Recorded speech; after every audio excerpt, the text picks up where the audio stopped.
हल्का कहीं पिया के बिन चलवे जन चपता चौधिया घुमाए के बन करो। हल्का कहीं पिया के बिन चलवे जन चपता नया नया ड्राइवर हो और नवे धई धई दाबता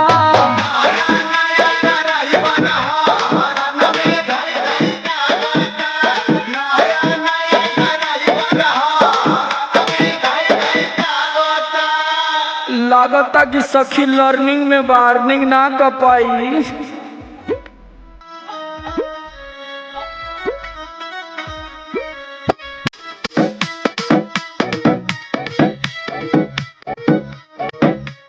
पूछ न पावे चुए कहीं पानी कार्पोरेटर से भइल बारे तंग जवानी रोज रोज के मैटर से बात कहिए।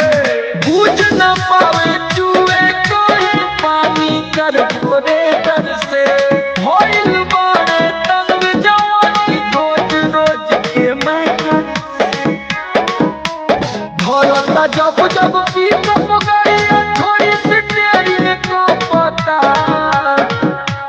नया नया ड्राइवर हो हर